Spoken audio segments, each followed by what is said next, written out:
Ladies and gentlemen, good afternoon. My name is Peter DeShazo. I'm the director of the Americas program at the Center for Strategic and International Studies. On behalf of CSIS and the World Affairs Council, I'd like to welcome all of you to this presentation by Ambassador William R. Brownfield. To introduce Ambassador Brownfield, we're very pleased to have with us Barbara Propes, who is the President and CEO of the World Affairs Councils of America. This is an excellent opportunity to hear from Ambassador Brownfield. Colombia is a country of great importance to the United States.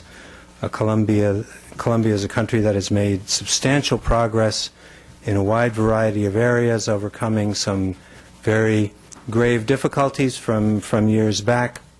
A country very much in the news.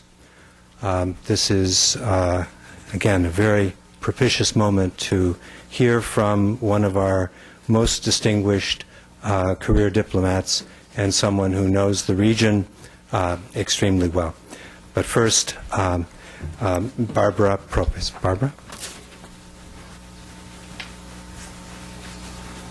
Welcome, and I'd like to, before I introduce the ambassador, encourage students that they too can ask questions. We do hope to hear from you. Only good questions.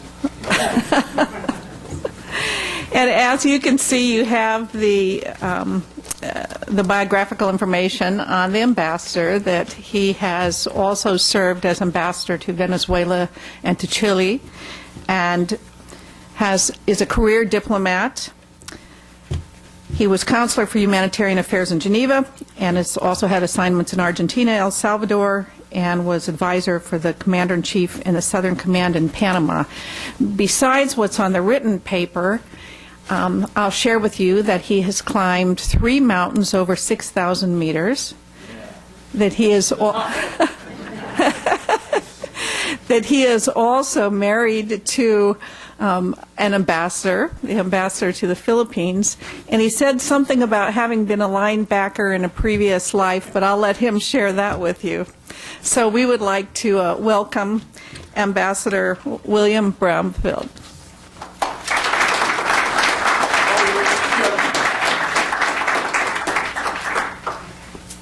I like following people that are about the right height, so I don't have to fiddle around with a microphone.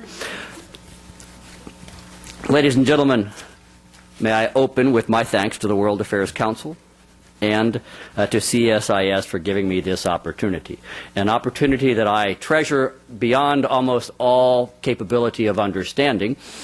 You will have to take my word for it when I tell you that I think I have rarely been in a room where I was speaking to more former bosses of myself than I am today, this afternoon, in this room. I would remind them all, you are not my bosses now. I am entitled to my own views, and I just may express them. I am in town for only one day. I ask your flexibility and, if necessary, your forgiveness if I will appear at times to be a bit spotty. I came into town for a very non-professional reason. The United States ambassador to the Philippines was summoned to Washington last week. When she informed me of that summons, I said, right, Semana Santa in Colombia is a 5-day weekend. We are not working today in Bogota. I am working on a holiday, thank you very much. And this was an opportunity for me to visit the United States ambassador to the Philippines, who I have not seen since last January. She is, as well as she has been for the past 25 years, my wife. And that, ladies and gentlemen, is the sad saga of a tandem couple in the United States Foreign Service. I am not complaining, I am not whining, I am just informing. What I would like to do, if you will permit me, and I assure you I have no long prepared speech, here it is on these 2 3x5 cards. I would like to offer you 5, no more than 10 minutes of comments on what I am managing on a fairly regular long-term basis in Colombia. There are only 2 issues. And then I will pause, if not stop speaking altogether, and you will then send questions or savage attacks my way that will give me some sense as to what is on your minds right now.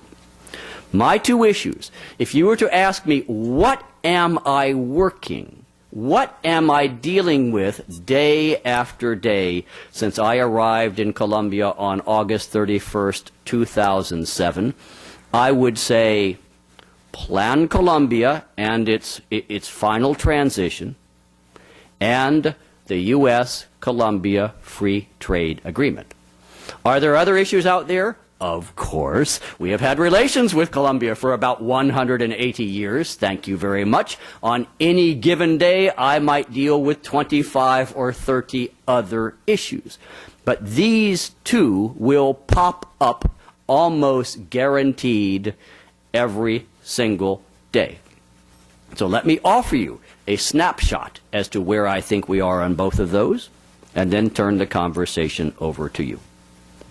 Plan Colombia, which by the way is no longer called Plan Colombia. I think we're now calling it Plan Consolidación, but there may be some other name. But I'm an old fart who was around, present at the creation in 1999, and I still have the label in my head, as I predict do most of you. Here's where we were in 1999, and I invite you to join Mr. Peabody in the Wayback Machine. Students will not have a clue what I'm talking about there, but tired old farts like Luigi Einaudi and Jim Michael will know exactly that I'm talking about Rocky and Bullwinkle and Mr. Peabody's Wayback Machine in the 1950s when I wasn't even born. If you were to go back 9 years or so, and imagine yourself in Washington at that time, you would have to think about the following perceptions of Colombia. First, security.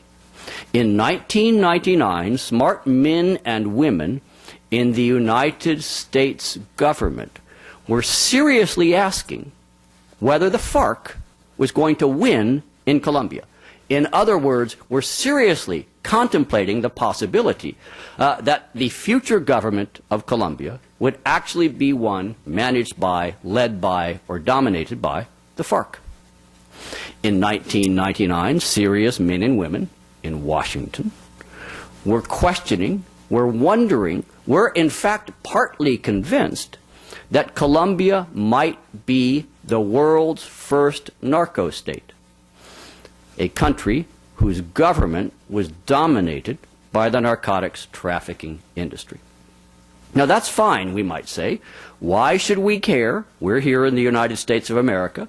They are down there in Colombia. The answers that we offered 9 years ago were 5 or 6 reasons why the United States actually has a fundamental interest in how Colombia resolved its internal, bilateral, and regional issues.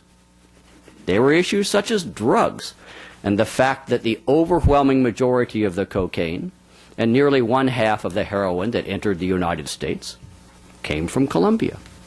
Security, the fact that Colombia was then and is now the location where U.S. citizens have been held hostage longer than anywhere else in the world. Immigration, the fact that large numbers of Colombian citizens were coming to the United States, both with proper documentation and without, and were having an impact on a number of American communities.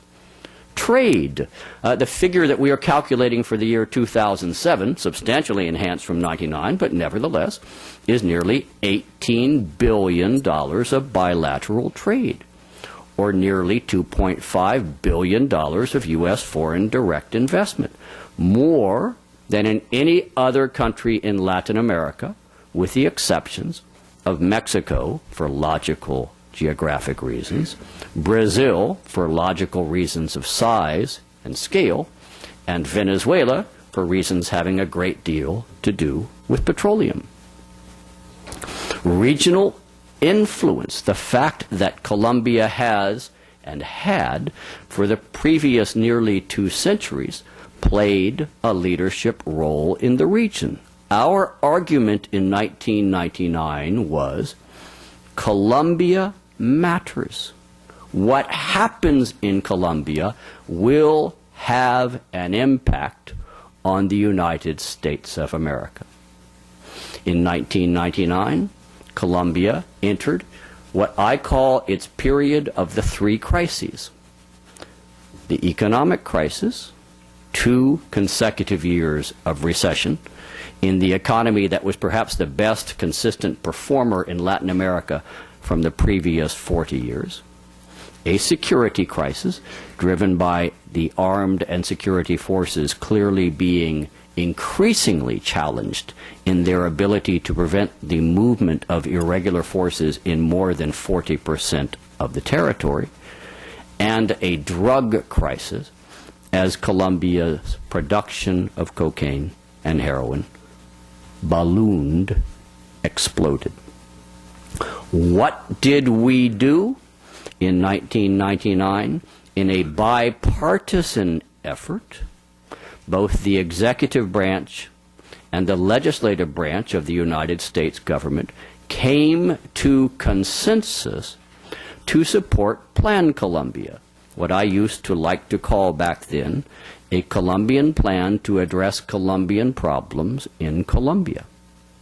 Since that time, you, the American people and taxpayers, in which I include myself, by the way, have invested $5.5 billion between the year 2000 and 2008 to address these issues, to solve these problems, to make progress on issues of importance to the United States of America. These programs, these investments have covered areas such as drugs and security and alternative development, but also economic development, governmental institutions, human rights, humanitarian assistance, vulnerable populations, whether because they are displaced, they are Afro-Colombian, or they are indigenous. Logically, you have invested $5.5 billion. You might ask the question, what have I received for my investment? And the answer, I think, is fundamentally positive. We have seen the demobilization of tens of thousands of irregular forces that in the year 1999 were systematically killing and abusing the rights of Colombian citizens. We see a security situation in which, for example, U.S. embassy personnel who in 1999 could not bring their families with them to post now can. Who in 1999 could only travel around in embassy-provided and driven armored vehicles now have their own private vehicles. In 1999, when they were limited to a very small area of Bogota, can now travel largely around the country. We see for your $5.5 billion investment a country whose economy is booming, a country in which direct investment, foreign direct investment, is increasing, a country whose trade relationships throughout the world are increasing. We see a country in which U.S. support through foreign assistance to Plan Colombia and son of Plan Colombia is on a downward glide path from $1 billion appropriated in the year 2000 to a roughly $546 million appropriated last year, a decrease of nearly 50%. And is this a bad thing? No, ladies and gentlemen, it is not a bad thing. You, as the taxpayers, had a right to believe that if you made a substantial investment 8 years ago, that investment would have an impact, would address and solve problems, so you could see your required contributions to this project going down. That is what is happening. That is what should be happening. And you will never hear this particular ambassador whining that we must maintain funding levels where they were in years past. That was not the deal that I offered you 8 years ago when I was the Deputy Assistant Secretary of State for South America and the Caribbean. The deal that I offered was invest now in this country that is so important to the United States of America, and in 5 to 10 years we will solve many of those bilateral problems and not have to put the same funding, the same resources into that project. Now, one way I am able to make that statement is by saying that 8 years on, many of the programs, many of the projects that we have been funding since the year 2000 will shift, will transfer to being managed and funded and supported directly by the government of Colombia from their own resources, their own tax base, their own assets. How are they able to do that? Thank you for asking, because that leads me into my second basic theme. And I promise to be brief. Ladies and gentlemen, in order for the government of Colombia to pick up the funding and the support from many of these multi-billion-dollar programs which we have supported for the past 8 years, they must have their own growing resource and revenue base. How does it grow? One good way that it grows is by trade and the income generated by that trade growing and providing more tax revenue. How can we do that? Why, by the purest of happenstance, I have an answer to that question.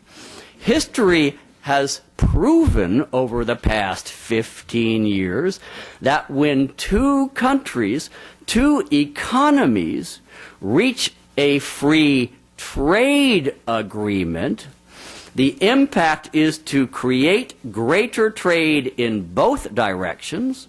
More trade means more economic activity.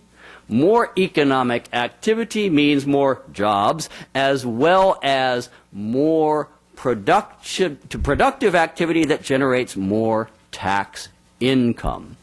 Therefore, I would suggest, as we contemplate a decision that we, those of us who vote for members of the United States Congress in the days, weeks, and months ahead, as we contemplate what our position should be on something such as a US Colombia free trade agreement, we should consider that not only does logic suggest that an FTA is good for jobs and good for economic growth, that not only should we consider that Colombia has enjoyed the benefits of a unilateral free trade agreement. We call it the Andean Trade Preferences Act, whereby 92% of Colombian exports enter the United States duty-free, and 0% of U.S. exports enter Colombia duty-free.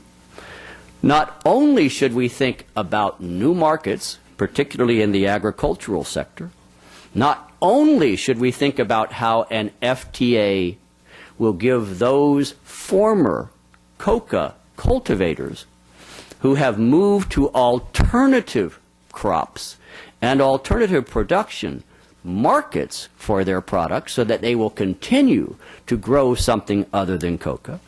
Not only should we think perhaps about the concept of punishing our friends while not punishing those who oppose us.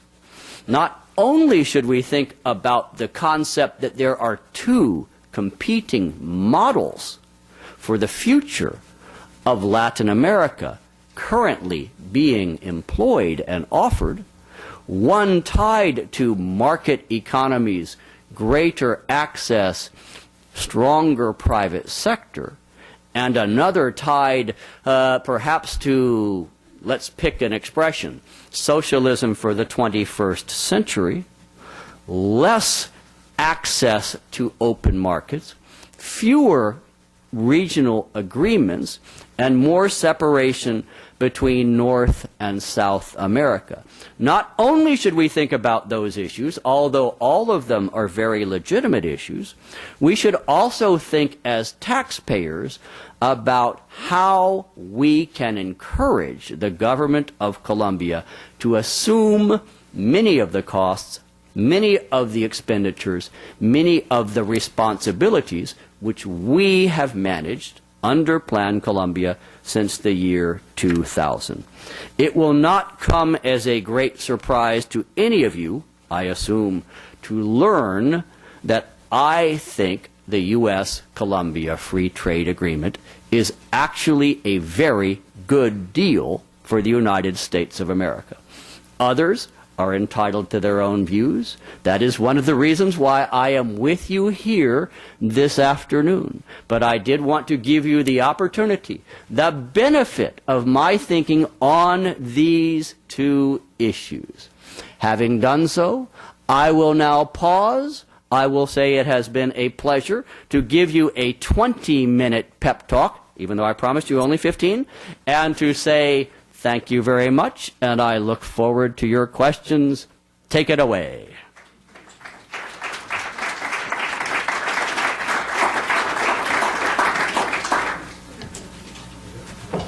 Shall I do it from here? Shoot! Nope. Mr. DeShazo wants to be the caller. No. Please simply state your name and your affiliation when you ask your question. Thank you. Correct names. I don't want to have people offering up anonymous names. Thank you, Mr. Ambassador, for a great pep talk. My name is Arturo Porsekansky with American University, and my question is, in the wake of the border incident last month, how... I had to wait 30 seconds after calling for questions before we got to that. Please continue. How much can you share with us the extent to which Ecuador and Venezuela are allowing the FARC and others to hit and run and stay in their territory? And is there anything that you can tell us that we can do in the political or other fronts? Thank you. Sure. I mean, obviously we had to address this issue since it is not only the principal issue that Colombia and Ecuador, and to a lesser extent I think Venezuela, have been dealing with since early March. It's, I suppose, been the major issue in the entire Western Hemisphere, at least in all of Latin America. So needless to say, we have to deal with it in some way, shape, or form.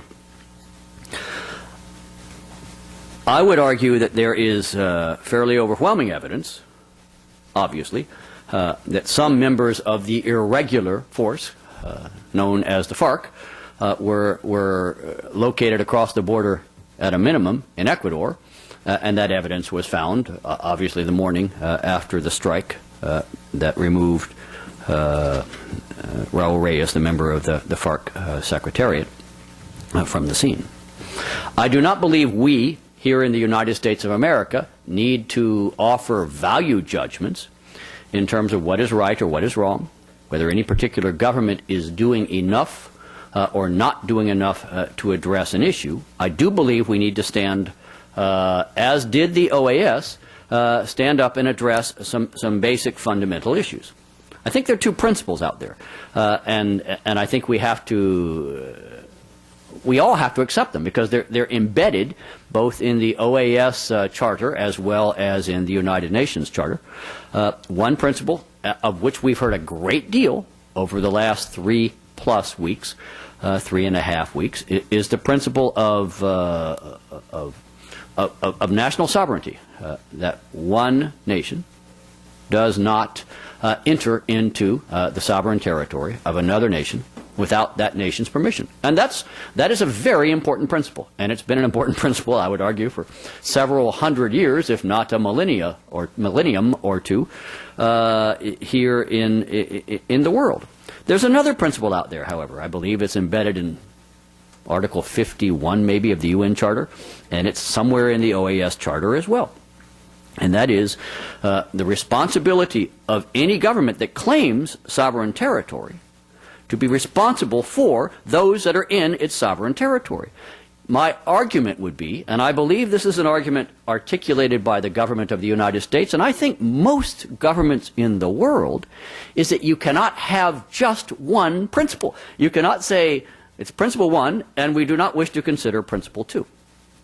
So, at the end of the day, the OAS, in its wisdom, through the ministers who attended last Monday's session, rendered their judgment, offered a resolution that addressed, to some extent, each of these principles.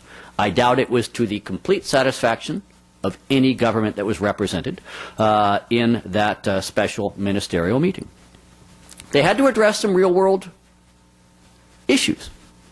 One, clearly, there were FARC in Ecuador, at least the night of whatever this night was. I think it was the 6th of March. Second, and I suspect we will hear more about this in the weeks ahead, equipment with documents embedded in it were recovered from the scene.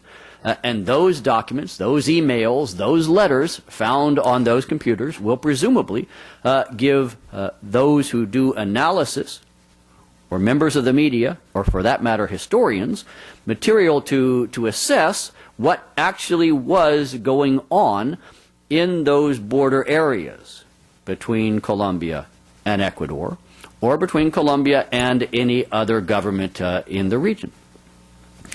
We, I think, the international community, have a right to ask for only one thing in this regard, and that is transparency. Everyone has a right to offer his own spin, his own judgment, his own conclusions, has the right to say that's nonsense or that's a lie. What they don't have a right to do is say we cannot address this material or we must somehow sweep it under the rug. My view, and I believe this view reflects the government that I serve, is let it all out, let everyone assess, let them draw their conclusions, and then let us react to those conclusions. We're not there yet. I predict this process will take weeks, if not months. I think it will be better if it is done in a collective and collaborative way rather than a completely adversarial way, but regardless, it has to be done. Surely, if there is one thing that history has taught us, it is that you cannot try to conceal the record of what has happened in the past. You may argue about it, you may question it, you may even deny it if you wish, but you cannot conceal it. That simply will not work. And I submit that's one of the lessons, shall we say, of the 20th century. And it's a lesson that I suspect we are all smart enough to have learned this time around, whether we like the direction in which that material is going or not. Shoot. Right next door to him. Yeah, I'm Ed Spanis. I write for Executive Intelligence Review. Speaking of Raul Reyes, 1999, the year you stressed, was also the year of the Grasso Abrazo, when Richard Grasso of the New York Stock Exchange went and met with Reyes and Mario Landa and attempted to seal a pact for exchange of capital between the FARC and Wall Street. And the only capital the FARC has is drug money. Why was that tolerated, and can you say what has happened since then? And do you think that the documents found in the computers will shed any light on this? I can answer the first part. The last part easiest, and that is We don't know yet, at least I don't know yet, what will be in those computers. If there is something that relates to this, I am so far unaware of it. And this doesn't surprise me, because I think the approach that is being taken to the contents of these computers is kind of reverse chronological order. In other words, starting with the latest documents and then working your way back. And if that is in fact the case, 1999 is quite a ways back, assuming in fact the hard drives and and whatever is on file goes back that far. I do not know the case itself. I'm pleased to report somehow or other, either I avoided being brought into it or made aware of it, or, equally blissfully, I have somehow completely forgotten if I ever did know anything about it in the year 1999. But regardless, there's a giant empty space between my ears on this issue right now. I would offer the following general comments, which is to say, anyone who is attempting to do a business deal with the FARC, any element of the FARC, is probably going to find them a very dubious business partner, both in terms of their reliability, in terms of the legal nature of what they do, not to mention their inherent capabilities as managers in a capitalist free market enterprise system, which I do not believe is an area in which they have either expertise or any particular enthusiasm.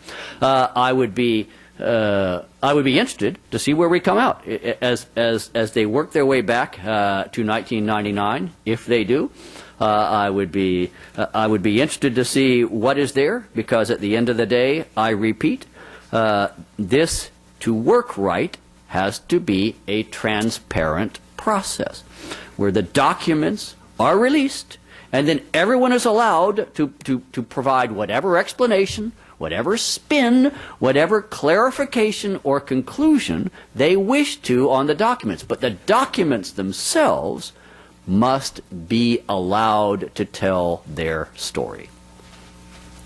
Dr. Donahue. Stephen Donahue from Plug Research. As you mentioned, the FDA leads between the United States and Colombia. Did I mention that? I guess I did. The FDA between the United States and Colombia is extremely important for Colombia, and probably one of your more pleasant duties in the last year has been to play host on long weekends and other to congressmen and women. I have loved every single visit, without exception. Could you give us your, given that this has been so pleasant for you, could you give us your assessment of where the FDA stands on the Hill now, and whether or not you think in the coming weeks we may see some movement on it? Ha, you rascal. Because, you know, I could probably get away with a lot more flexibility on this response were I located down in Bogota, which is actually where I live now.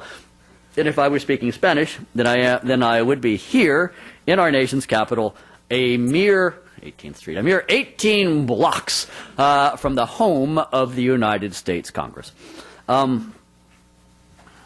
Let me start with generalities and then work a bit towards specifics. This is the way I normally open this sort of response when I am in Colombia. Our two governments signed or initialed the text of a free trade agreement now about a year and a half ago. Not as a gift by the United States to Colombia or Colombia to the United States, not as an act of charity, but rather because both governments concluded it was in the national interest, the economic interest of each country to have this free trade agreement. I do not believe that has changed over the last 18 months. What has changed? One, if you do kind of work your way back in time within the last 18 months, there's a new leadership and a new management in the United States Congress. That has clearly changed. Second, I believe history would suggest that that new leadership and the party and the constituencies represented by that new leadership have traditionally had a different position on trade agreements, writ large. You know, I'm not talking about just Colombia, than had the previous management of the United States Congress. Third change is, I can't tell you exactly when it started. I sometimes feel as though it's permanent and never-ending, but we are now in an election campaign. I sometimes feel as though it's been since about the year 1904 that it's never stopped. But again, we are clearly in it, and something like trade does become a campaign issue and a political issue. Now, these are realities. These are things that are different now than they were 18 or so months ago when the agreement was initialed, the text of the agreement was initialed between the two governments. I have to deal with that reality. So does everyone who is dealing with the US Colombia Free Trade Agreement. And by the way, I have no problem with that. I believe these constituencies who have strong views on free trade agreements have every right in the world to express their views and to indicate what they perceive to be in their interest. Many of them represent millions and millions of citizens, and they're not doing their job if they don't express those views. I do have concern, ever so slightly, with those who would express views that actually misrepresent facts on the ground. In other words, it is perfectly all right to say, I do not like trade bills because I believe historically they have not represented my interest and the interest of my colleagues, my constituents, my district, my organization, whatever it may be. That is absolutely fair. And in fact, I would not respect them if they were not taking that position. That does not mean that, in my humble opinion, that you get to distort, if not sometimes make up, some facts on the ground in order to make that case. Now, I will now finally try to answer your question. Where are we right now? I would say I am more optimistic today on the 24th of March, 2008, than I would have been maybe about 10 months ago in May of 2007. I believe every one of those members of Congress, and we have had approximately 15% of the entire House of Representatives come to visit us in Colombia over the last 7 months. Every one of those visits actually gives those members an opportunity to kind of see for themselves, ask their own questions, reach their own conclusions, and I think that has been a net positive. Second, I do believe we have made progress in terms of addressing some of the issues that many of these members have actually been raising. Issues related to labor and labor rights or human rights. Issues related to some commercial issues. Other issues having more to do with politics as well as what you would expect a free trade agreement to deal with, which is trade. And I do believe that we have, with the last, shall we say, 10 months, been able to make fairly good progress on those. If I had to bet, I would still bet that this FTA, and this is a personal view, I am not lobbying because that I am not permitted to do, nor am I asking you to lobby, but if I had to bet some of my own money, which I'm not, because that also is illegal, but if I had to, I would say I still tilt toward believing that this bill is going to be passed this calendar year. I believe there are probably I'd say two issues right now that still have to be worked out. One, which is completely U.S. domestic, and that is the so-called TAA, the Trade Adjustment Act or Trade Adjustment Assistance. What is the nature of this? How big will it be? Who will be covered? How much will they receive? What will be the conditions required for one to receive assistance under a TAA? These are all legitimate domestic political issues that the wise men and women who manage the executive and legislative branches of the United States government will have to work through. And I predict that will be tied directly or indirectly to the Colombia FTA. Second, clearly, some members of the United States Congress, and particularly the House of Representatives, all of whom will vote on this, have expressed get to the point where we're sitting down and talking about how to solve the problems rather than talking around them as perhaps we have been doing for the last several months. And it's on that basis, Dr. Donahue, that I tell you I am still optimistic that this puppy is going to get through this calendar year. And logic would tell you that that probably means, and this is not any particular intelligence on my part, it's just common sense, probably by the end of July. Because my guess is, this being an election year, we having 2 political conventions that must be processed in August, September, and then having that little thing we call an election in November, the odds of the United States Congress doing any serious controversial business after they break for the summer recess, I think is pretty light. That's my observation. That's how I get there. That's my analysis. I could be completely and utterly wrong. As my wife so loves to tell me, it certainly wouldn't be the first time. Oh, I better go left because I've been here to the right. You're up. Take it away. Talk. Yes, Pablo Bachelet with the Miami Herald, McClatchy newspapers. When you say the U.S. shouldn't pass judgment on whether countries are doing enough or not, does that apply to Venezuela and the possible designation as a state sponsor of terrorism? And the second, just a clarification, have U.S. officials, law enforcement, and or otherwise actually seen the documents? Have you been given a date as to when you can take a look at them? We're kind of seeing contradictory information on that. What savage questions. Savage. You know what I mean? My feelings are badly hurt. Let me take number 2 first and then work my way up to number 1. That's another way of saying I'm trying to formulate how I'm going to answer number 1. And I can work my way through number 2 first. The United States government and the government of Colombia have an excellent relationship when it comes to exchange of information, exchange of documentation, exchange of intelligence, exchange of anything related to security, drugs, law enforcement, and I guess I would even go so far as to say intelligence matters. It is therefore eminently logical to believe that we would have sought and have received access to information on these computers that would be related to anything that is relevant to the United States of America. That would be anything related to security, terrorist organizations, hostages, drugs. If I've left something out that's conceivably there. In other words, I suppose what I'm suggesting to you is I could make a very strong case that we would have a logical interest and a right to ask for access to almost anything that could be in these computers.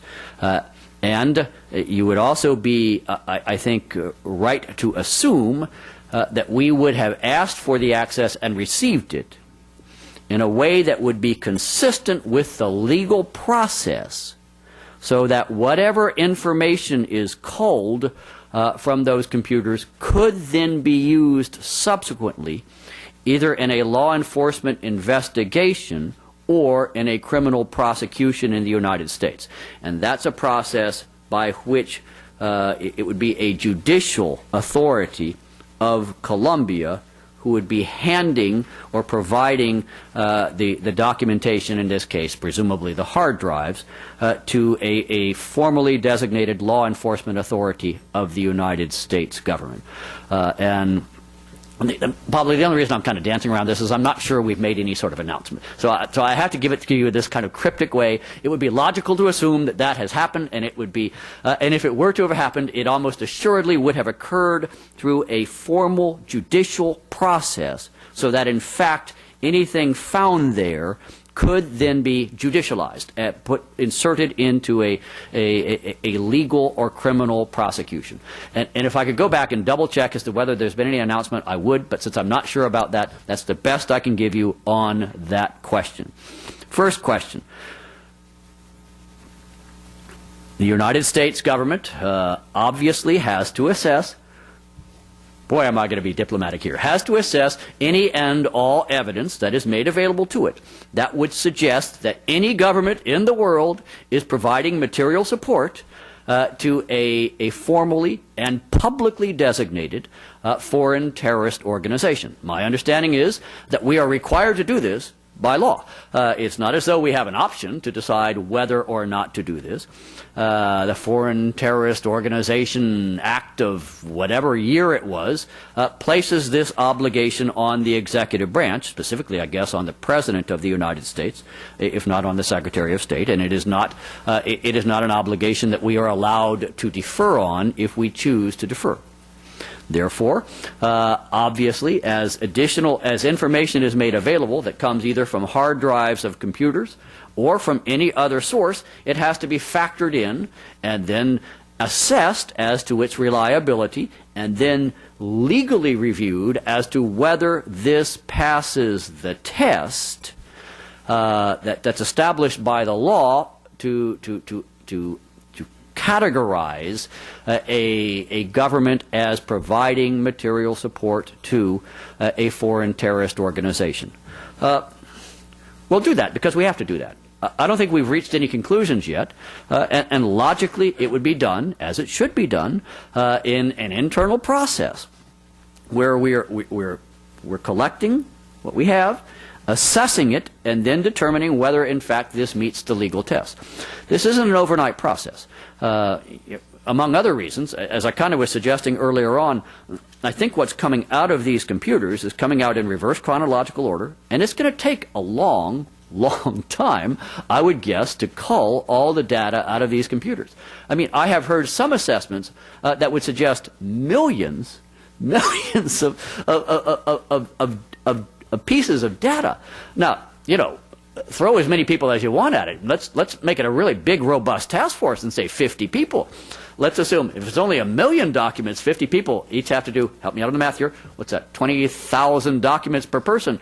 That's a lot of reviewing for these poor saps before they're in a position to say they've gotten to 1 million. I've heard figures that are considerably more than 1 million bits of data there.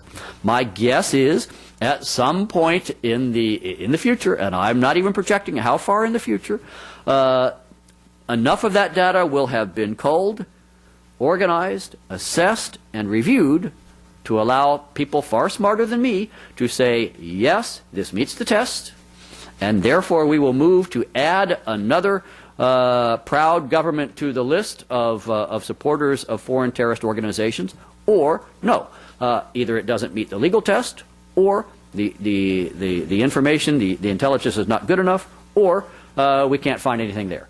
And that's, you know, that I realize that's an elliptical answer, but what I'm trying to describe is a process that is underway, and it's going to generate, through the process, it's going to generate the answer to your question. I honestly don't think anyone, even far smarter people than me, are yet in a position to give you a sense as to how that's going to play out. Shoot, one more from the left. Give it to me. Fire away. Make me sorry. My name is Andrea Lari. I work for Refugees International, and my question is referred to the points you make at the beginning of your presentation, talking about improved security, the success of the demobilization process, and also greater and safer mobility of in urban settings.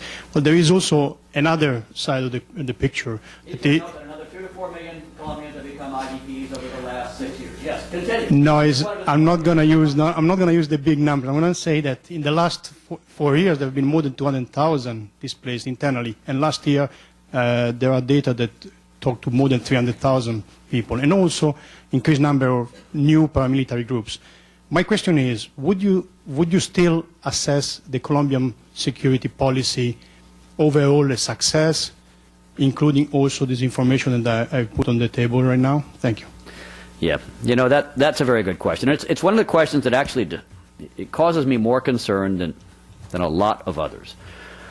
First, I'll offer you a little bit of a personal experience. Between 1995 and 1998, I was the counselor for humanitarian affairs at the U.S. mission in Geneva. There, I first worked at very close quarters with the international humanitarian community, and I discovered, somewhat to my amazement, because I've always been rather a cynical person, that I had an enormous amount of respect for what that community does, because they really are doing on-the-ground operational stuff, and they're doing it in the world's most inaccessible locations. Refugees and internally displaced people do not congregate in Central Park in New York City. They head out, they're running from something, and they don't stop until they're far enough away that they feel safe, by which point the logistics of giving them food, housing, water, medicine, shelter, blankets, whatever it may be, is of a nature that almost no other organizations in the world are addressing and having to do that sort of thing. And that's what this community has to do 365 days a year, often on a shoestring budget. That was a very long-winded way of saying I have a tremendous amount of respect for the humanitarian community. Second, I am personally concerned because I cannot at this stage, I do not challenge your figure. I have heard from enough sources, including Government of Colombia sources, that the number of internally displaced people in Colombia is in fact continuing to rise.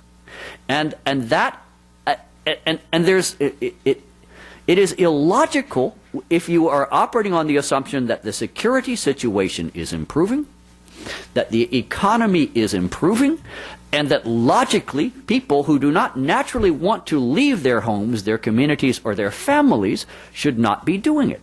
And I do not have a good answer for you as to why it is happening. It is obviously something we have to address.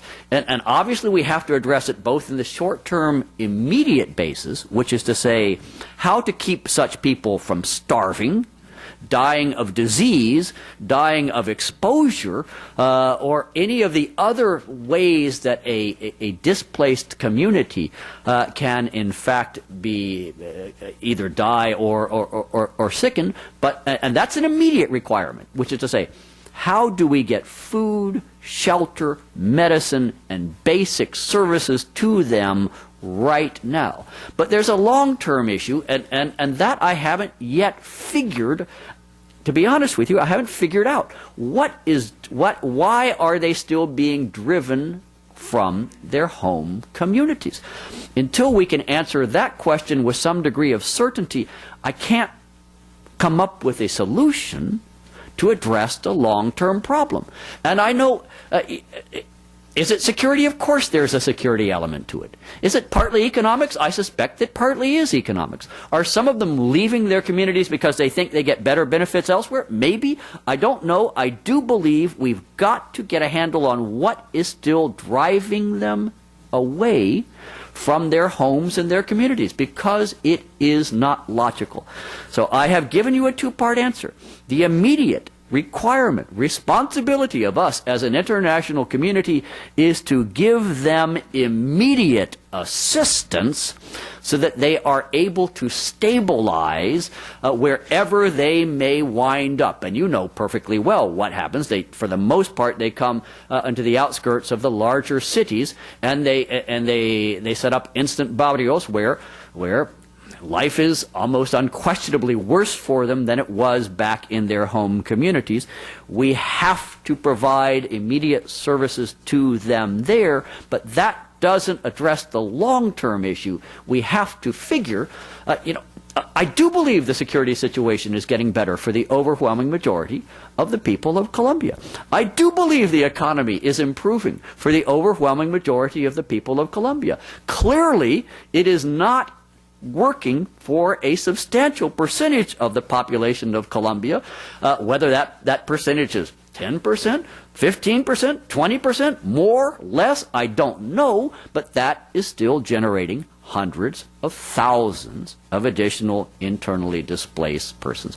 That is part of my challenge, but I do want you to know I accept the challenge. Back to the middle. Oh, I'll let you go at me, Dr. Schneider. Go ahead and fire away. Make me sorry I got out of bed this morning. I just have two issues that you raised in your initial presentation. You started out by saying that in 1999, at the start of Plan Colombia, You were there. Don't you try to take International Crisis Group, by the way, produced two reports last week on the issue of drug trafficking in the Americas. You mentioned that in 1999, the overwhelming amount of cocaine was coming out of Colombia into the United States. You didn't mention that the overwhelming majority of cocaine coming into the United States in 2008 is still from Colombia. Technicalities. And the question is whether or not, as we've noted, not only is it coming into the United States from Colombia, John Walters said that there's actually been an increase last year over the previous year, and what it looks like is 2007 over 2006. So that you have more coca being cultivated, more cocaine being produced, and more cocaine coming into the United States. The question is, isn't there a reason to think that the elements of the policy designed to reduce drug trafficking in the United States need to be fundamentally rethought? That's the one. The second is, you mentioned it with respect to the FTA, that there's a concern about human rights. That was one of the second issues, I think, that you mentioned. Do you believe that the recent comments by the presidential advisor in Colombia raising the question of the legitimacy of the organizers of the March 6th march against the paramilitary, which subsequently has resulted in many of those human rights organizations being either attacked, some of their individuals, including 4 trade union members, I should note, being killed, whether that raises additional issues with respect to human rights that could affect the situation here? That, Mark Schneider's a wrap. That for the past, and I think we're now at almost 12 consecutive months, the price of cocaine on the streets of the United States is going up, and the purity of the cocaine found on the streets of the United States is going down, which would be consistent with there being a reduction in the supply that's coming to the United States. True? False? I don't know. This actually, blissfully, this is not my job to draw those conclusions. But since you were good enough to quote him on one area, I thought I would return the favor and quote him on a second issue as well. I will say the following, and I've kind of had this conversation. It started really my confirmation hearing, whenever that was, May of last year, I believe, for Colombia, where a senator, and I can't recall who it was, I think it was the distinguished senator from New Jersey, had in essence said, so what's been accomplished over the last, at that point it would have been 7.5 years of support for these efforts. And I offered him then, and I offer you now, the following observations. One, in 1999, we were talking about the possibility of Colombia being the world's first narco state. Now, we're still talking about lots of things related to drugs. Blissfully, we're not talking about that.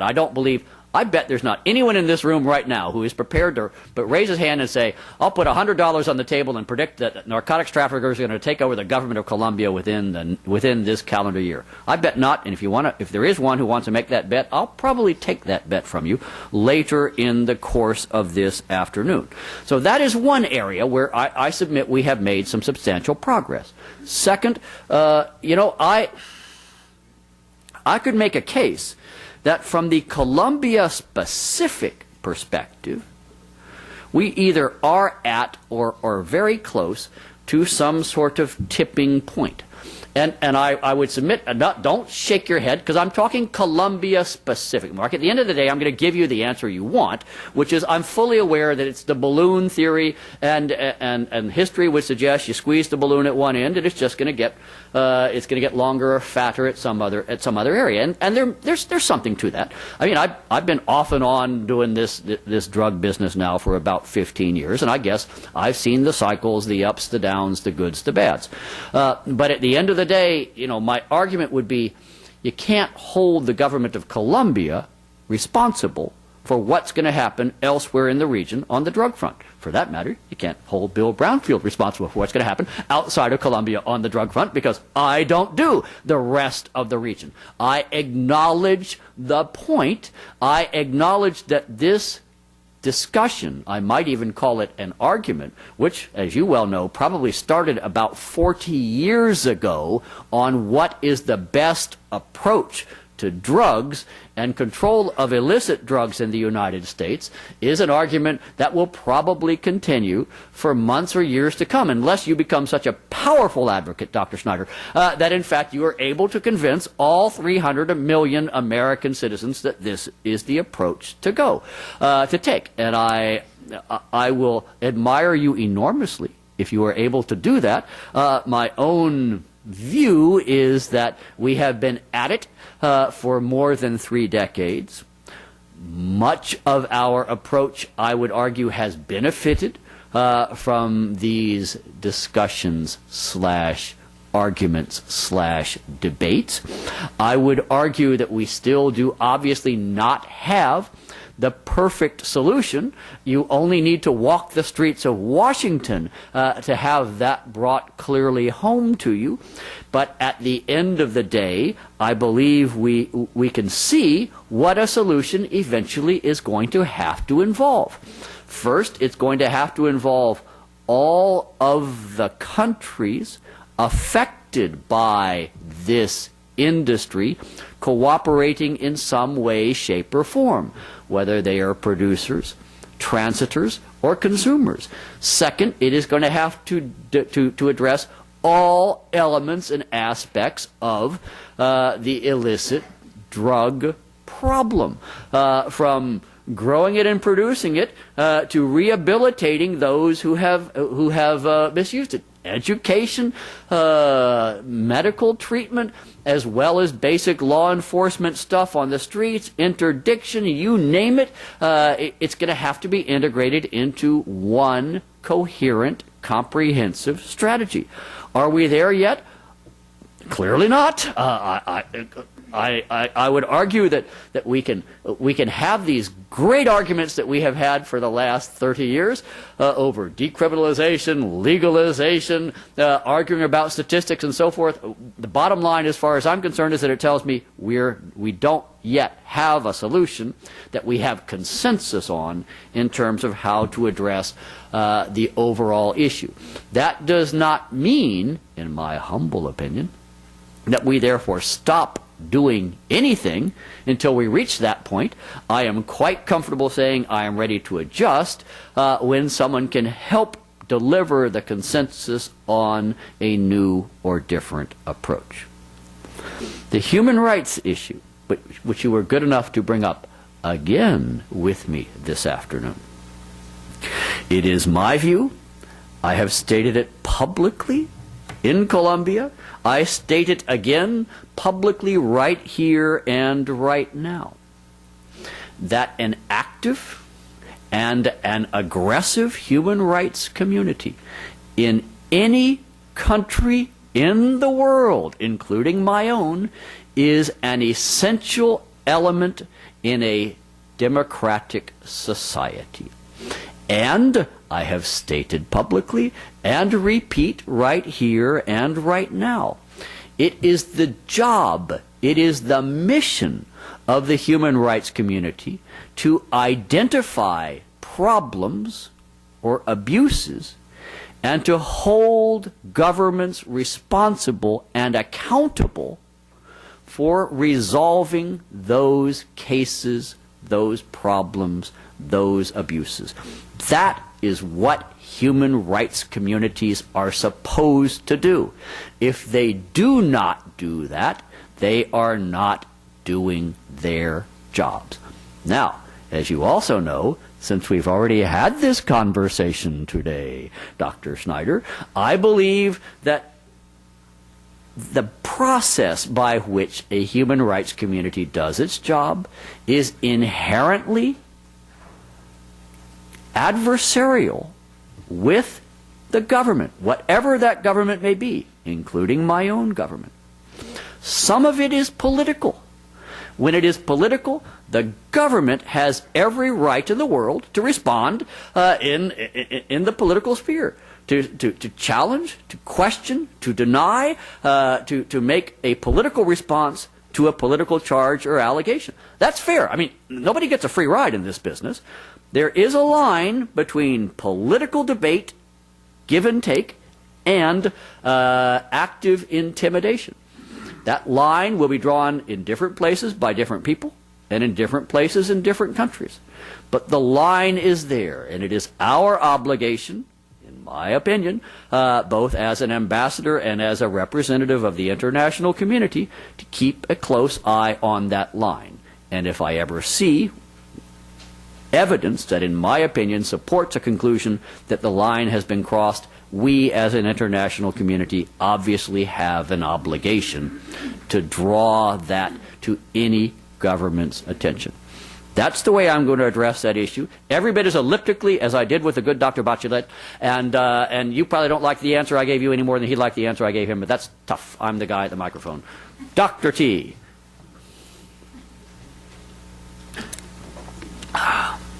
You arrived late, but you get to have an early question. Thank you, Ambassador. Not that early. Timothy Towell, retired Foreign Service officer. Why is it that there's such a monumental, semi-hysterical dual standard about going after terrorists? When a great NATO ally goes thousands of kilometers into a sovereign country that happens to be an ally of ours to go after terrorists, we wink and nod, some applaud, others clear their throat. A presidential candidate speaking down at Woodrow Wilson a couple of blocks from here a couple of months ago suggested that this government of President Bush is sitting on its hands. We should be crossing a sovereign border, going into Pakistan and getting Taliban and Obama and other terrorists. Even the Clinton administration shelled Sudan and went into Somalia. Why, when an ally of ours and a great nation in this hemisphere goes a kilometer and a half across a border you can't even find because it's in the jungle, the whole continent goes apeshit?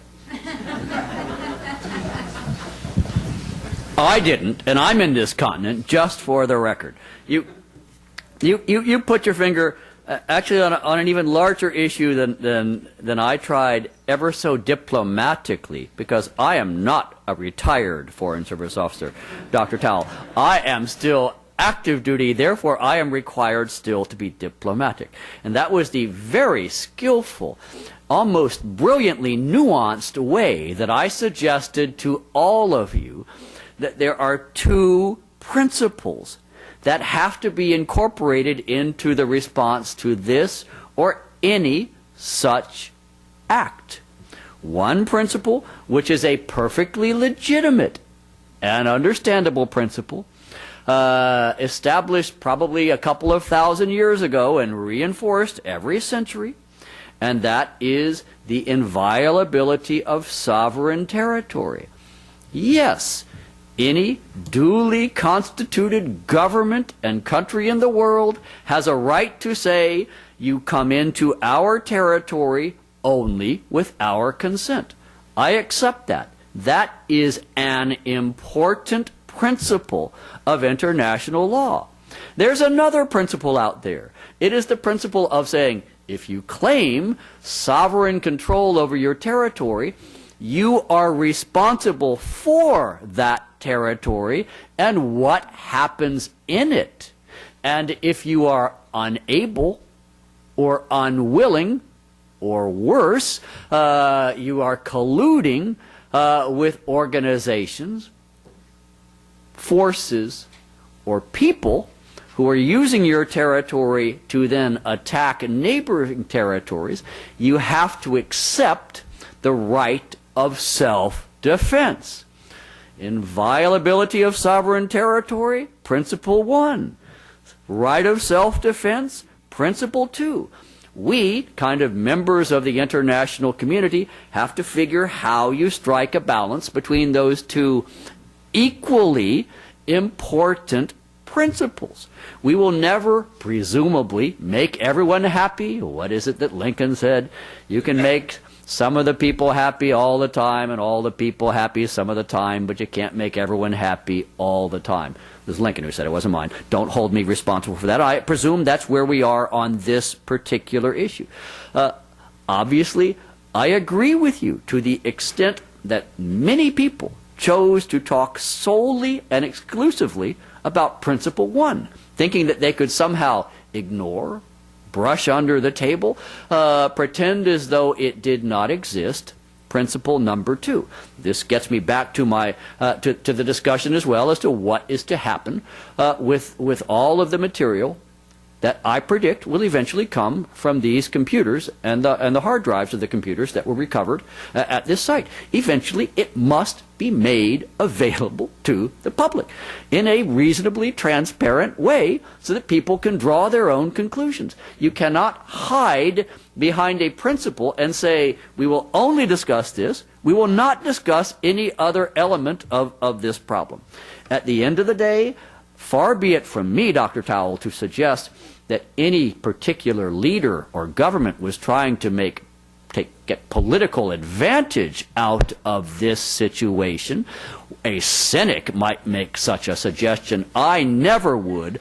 I would, however, say that to bring this issue to logical and acceptable conclusion, we're going to have to get the entire international community to balance these two principles. Otherwise, we are, I predict, at risk of repeating history in the future if the same people are confronting the same situation in the same location at some future point in time. That's my personal opinion. Oh, wow, a lot of pressure on me. Have I been? No, I'm going over there. Sorry, Dr. Walser, I'm going here to you. Master, my name is Stephanie Benitez. I'm a law student at Georgetown. My question to you is a lot of the discussion... At the Longhorn Law School, University of Texas. That's a long time ago. I've never practiced law, so I am not a lawyer. So don't anyone assume me for misrepresenting myself. Sorry. My question is a lot of the discussion regarding the FARC gets centered on the arms traffic or the drug trafficking and the links that it has. I would like to ask you to please discuss about the arms trafficking problem, which in turn not only makes the FARC stronger, vis-a-vis the national security forces, but it also allows it to provide the narco-traffickers better protection in their coca cultivation and their laboratories. So what are the steps that Colombia and the United States or the international community at large should take to curb the arms trafficking from regional black markets? Yeah. Because obviously, your question is obviously based on logic and common sense. The things are tied together. They are intertwined. You cannot address the illicit drug issue, the security issue, without addressing the question of arms. It's non-sustainable. You do not have an irregular armed force without arms, and in essence, you cannot manage an illicit drug empire without having the enforcement means to ensure that your organization works effectively and efficiently. So obviously arms are part of the equation. Next, it is fairly clear that the Colombian Revolutionary Armed Forces, the FARC, do not go down to the neighborhood hardware store to purchase their arms and their ammunition, and nor do they have factories that produce the arms, the munitions, and the equipment. Therefore, QED, they must be obtaining them through illicit means, which means through some form of black market. Now, we could have a robust debate as to how much they are acquiring, in essence, genuinely through the black market, and how much they are acquiring with the concurrence, or at least the willingness to look the other way of some specific governments. I choose not to have that discussion right now because I've already been told this is the last question, and I know you cannot ask me a follow-up on this issue.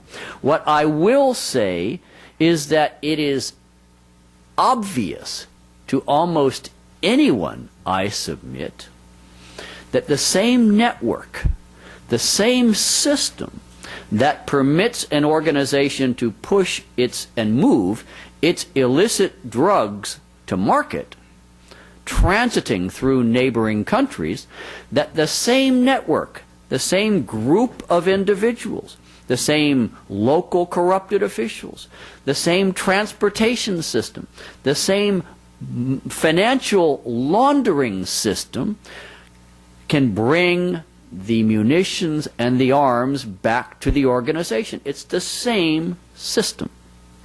The two are directly tied together. Drugs go out, arms come in. You cannot address the one without addressing the other. I agree. This should be a very high priority for the international community. I agree. This would solve or help solve a security issue, a drug issue, a crime and violence issue. This, in essence, would get to the heart of just about every fundamental problem or crisis that is affecting the region right now. I wish we could have some degree of consensus in the region, at least in terms of willingness to address the issue. I think we took a bit of a step backwards on that over the last 3.5 weeks. I am hopeful, after 2 sessions of the OAS and 1 session by the Rio group in Santo Domingo, that we can actually get back to trying to address the heart, the roots of the problem, and perhaps spend less time addressing their effects when they are not kind of resolved in a collaborative manner. I am not one of those who is prepared to say this problem is just about to be resolved.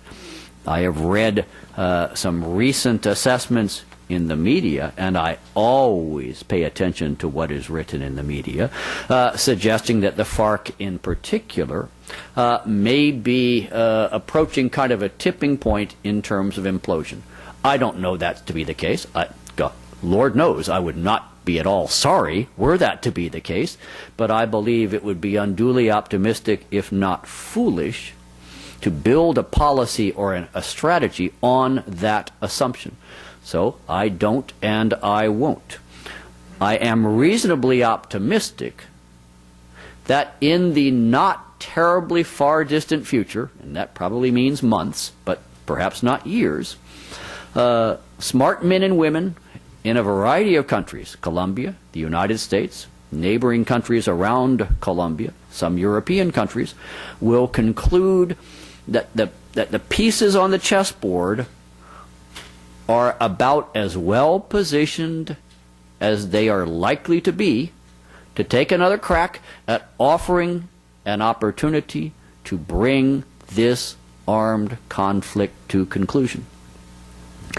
And the people who have to agree to that, the people who are in the field, in the jungle, and have been for more than 40 years attempting to overthrow the constitutional government of Colombia, will at that point have to make the fundamental decision. We will move down this road, or we will not move down this road. My own view is this is the pieces, both in terms of security, in terms of who seems to have the upper hand, in terms of their own perception of their place in the world, that we're likely to reach this point within the next several months, and the various governments of the world, including our own, will have to determine at that stage what is our role and where are we prepared to go to bring this to conclusion. We'll see how it plays out. Arms are very definitely a part of it. You cannot resolve definitively the issues that are affecting Colombia today without addressing and resolving the illegal arms issue. And with that, I will now stop.